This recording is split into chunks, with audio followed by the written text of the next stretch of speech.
Asher convinced me to come by telling me that Gary is improving. He told me that you are not such an extremist as you used to be. So I was waiting and waiting and waiting. And I must tell you, I admire your talent.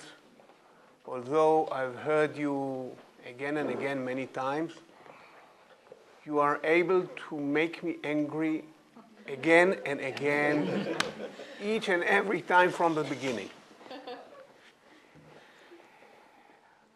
Well, mandatory report is like democracy. It is not a perfect system. But it is, like democracy, the best system you have in town. Not only I don't believe that it's about time to abolish mandatory report, I believe mandatory report save each and every day many, many children from the conspiracy of silence which is surrounding child abuse. And I'm very sorry, child abuse is not an internal family matter. Child abuse is not too a nice family conduct. Child abuse is a crime. We have to admit it. We have to understand it. And Gary may feel sympathy for the abuser. I keep my sympathy to the abused child.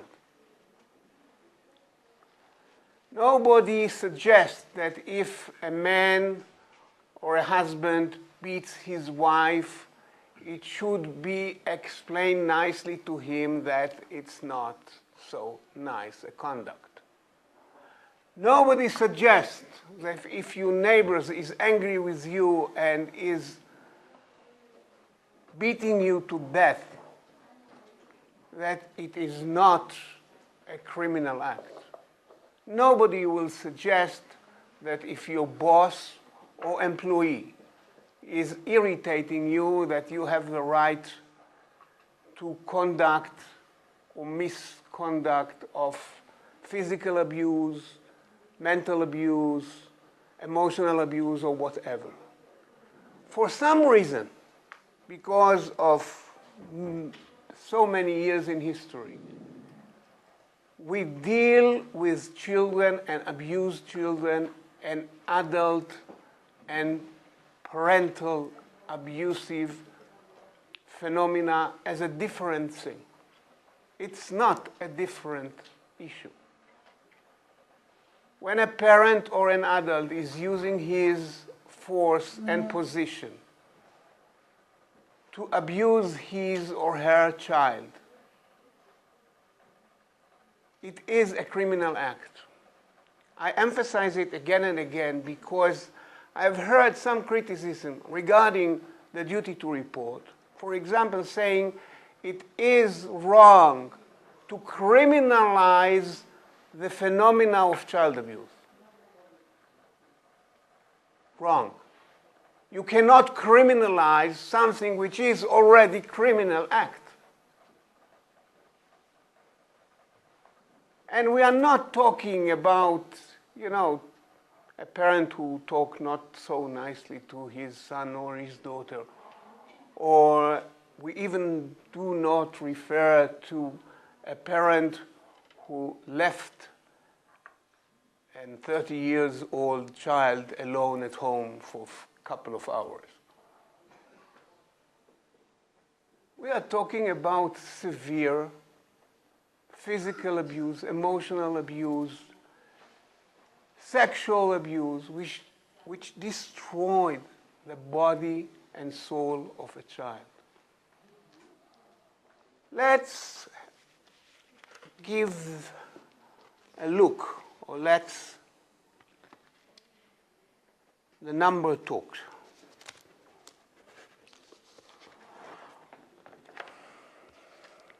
I don't know if you can see the graphs here, but let me tell you that up to 1990, which was only 23 years ago,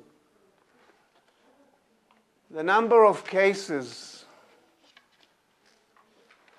was reported regarding child abuse went from maybe dozens to a couple of hundreds a year in the entire country. In the last year, social services, well, I feel very embarrassed to be the protector of the governmental and official social services. But especially let's... when you're on record. We are telling you to motivate you. Okay. But we cannot turn our back to the social services who, in general, is or are doing a very good job. And without social services, many other children will suffer silently without any help.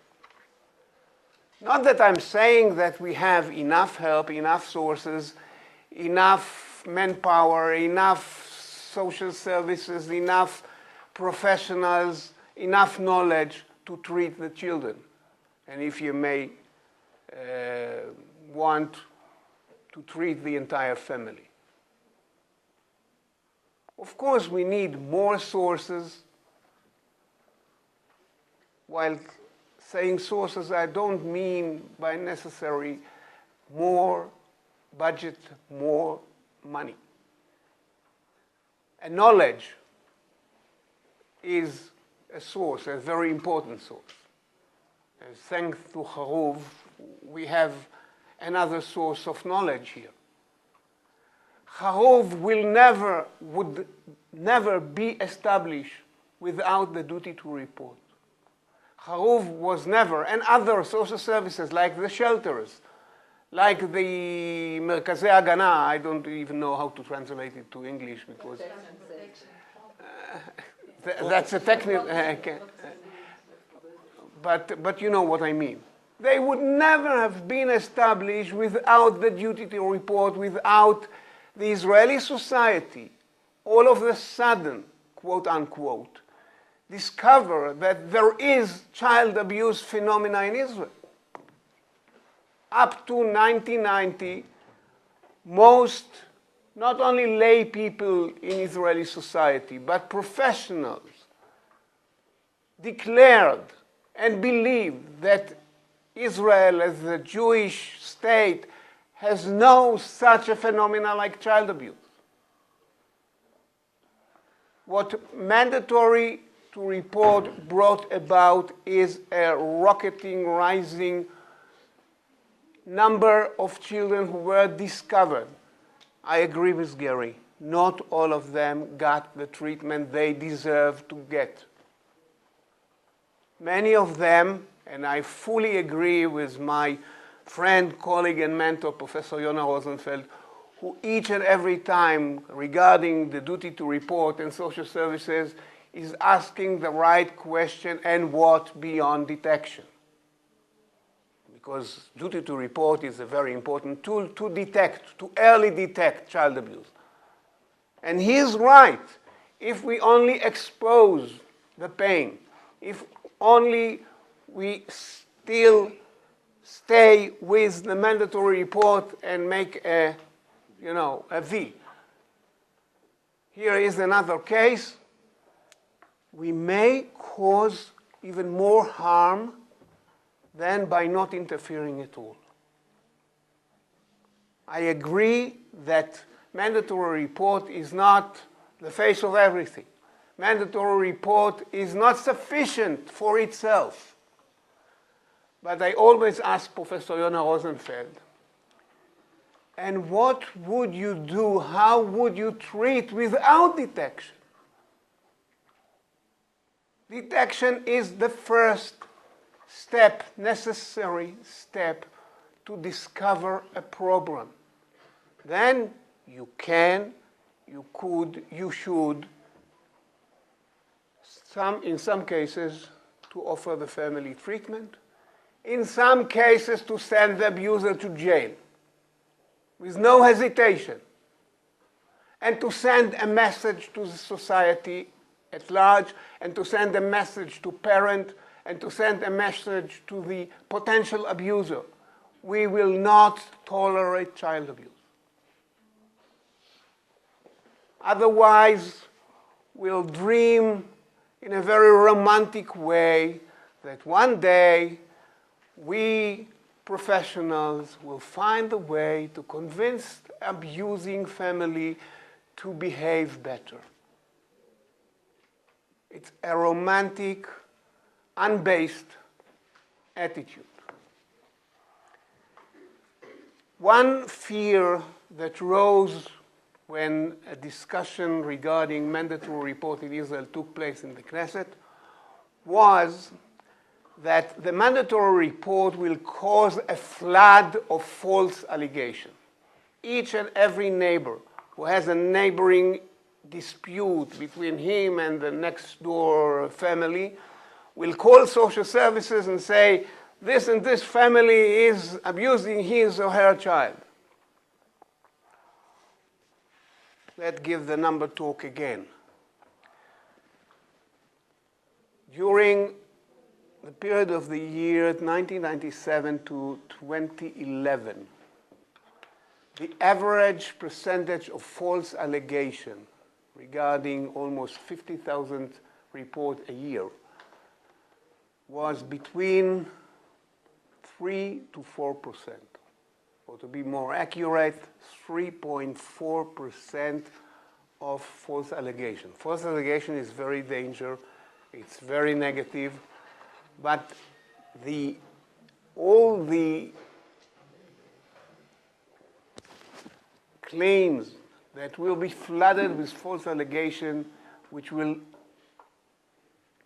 abuse the mandatory to report. And one of the Knesset members, very respectable Knesset member, told us during the discussion we hold in the Knesset that we have to build dozens of new jails only to put in jail all the people who false allegate child abuse cases.